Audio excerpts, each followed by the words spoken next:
নিজে স্বচক্ষে আমি দেখতে চাই আমাকে গাড়া এতিম করলো, কেন করলো এভাবে।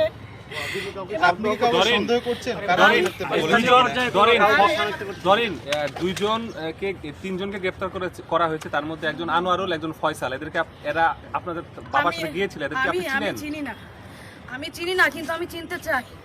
এবং আমি হারুন স্যারকে আমি বলে এসেছি যে আপনি আইডেন্টিফাই করেন কেন এরকম হলো, কারণ আমি ল পড়তেছি, আমিও কিছু আইনের নিয়ম জানি। আপনি ইনভেস্টিগেশন করুন, আপনি দেখুন তারা কারা, আমাকে চিনান, দরকার আমি চিনতে চাই। আমি প্রকাশ্যে তাদের মৃত্যু দেখতে চাই। আমাকে এভাবে এতিম করে দিল। ধরেন আপনি তো ইন্ডিয়াতে যখন গিয়েছিলেন সেখানে যে আপনি কি কিছু পেয়েছেন? আপনার সর্বশেষ কি কথা হয়েছে, আপনার পরিবারের কি কথা হয়েছিল? আমার সাথে সর্বশেষ তার ভিডিও কলে কথা হয়। কে বলে আম্মু আমি ইন্ডিয়ায় যাচ্ছি, আমি 2 দিনের মধ্যে চলে আসবো।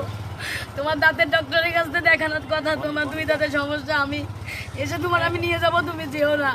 তোমার ডক্টর ফোন করলে তুমি বলবো আব্বু ইন্ডিয়ায় গেছে, আব্বু এসে তোমাকে নিয়ে যাবে, তুমি থাকো, আমি আসছি, এই কথা বলে গেছে আমার সাথে। তারপরে আমার সাথে আপনি কাউকে সন্দেহ করছেন?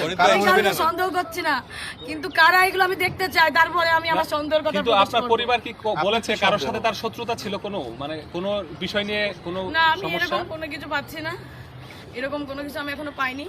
যাদের আসামি ধরা হচ্ছে বা ধরা হয়েছে, তাদেরকে এখনো ধরার পরিকল্পনা চলছে, তাদেরকে আমি ধরতে বলেছি এবং আমি সহযোগিতা চাচ্ছি, তাদের ধরুক, তাহলে অবশ্যই কোনো না কোনো কিছু বেরিয়ে আসবে। ব্যবসায়িক ক্ষেত্রে কারোর সঙ্গে আসলে রিসেন্টলি কোনো ঝামেলা? আমি কোনো কিছুই জানি না, আমি জানলে আমি তো তাহলে জেনেই যেতাম। আমার বাবা, আমি কি চাইবো?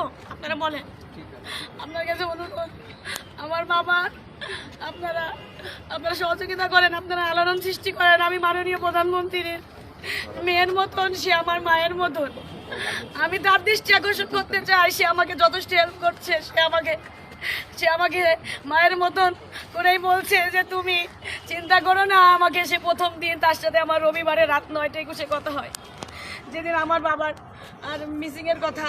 রবিবারে না, আমি যেদিন দিবি আঙ্কেলের এখানে আসছি, হারুন আঙ্কেলের এখানে, সেখানে তার আগের দিন কথা হয়েছে।